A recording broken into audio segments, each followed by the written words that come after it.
பாத்திரம் காஞ்சிடுச்சு, எண்ணெய் காஞ்சிடுச்சு. பட்டை லவங்கம் போட்டுடலாம்.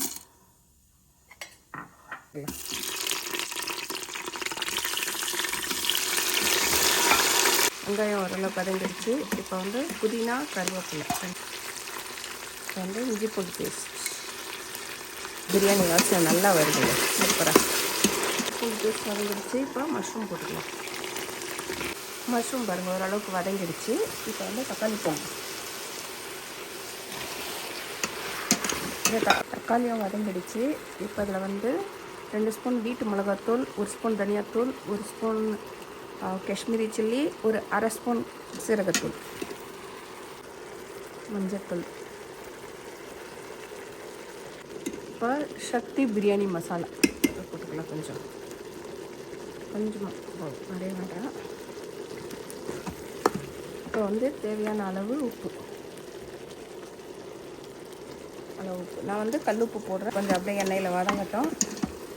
ஏன்னா இந்த மஷ்ரூம்லேருந்து தக்காளியிலேருந்து தண்ணி நிறைய வருங்க. அதனால் நம்ம இதில் தண்ணி ஊற்றி, கிளாஸ் அரிசிக்கு 5 கிளாஸ் தண்ணி தான் ஊற்றிருக்கேன். ஏன்னா இதுலேயே இந்த மஷ்ரூம்லேயும் தக்காளியே இது வருங்க, தண்ணி எவ்வளோ தண்ணி வருது, அந்த தண்ணியே வரும். அதுவே போதும். அப்புறம் ரொம்ப குழஞ்சிடும். அவ்வளோதாங்க, போட்டு கிளறி வச்சு இப்போ இதை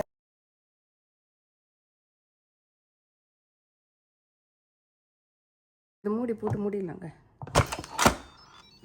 அவ்வளோதான். ஃப்ரெண்ட்ஸ், இது பிரியாணி முடிஞ்சிருச்சு. இப்போ இது வந்து நம்ம இது ப்ரெஷர் போகணும். அது அந்த நார்மல் குக்கர் மாதிரி தான்.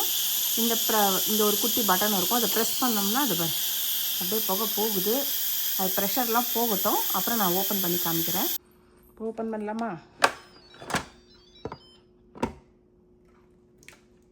வா, ஓப்பன் பண்ணிவிட்டு இந்த மூடியும் இங்கே அப்படியே சொருவிடணும். அப்போ தான் கிளவலாமல். இப்போ வந்து கொஞ்சம் கொத்தமல்லி அப்படியே மேலே தூவிடலாம்.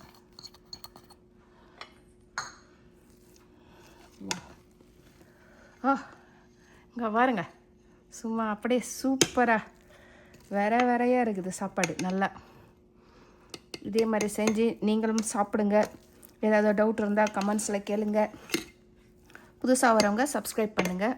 என்னுடைய சேனலில் நிறைய வீடியோஸ் போட்டிருக்கேன், அதையும் போய் பாருங்கள். அப்புறம் ஒரு லைக் போடுங்க, ஷேர் பண்ணுங்கள். Thank you so much. பாய்.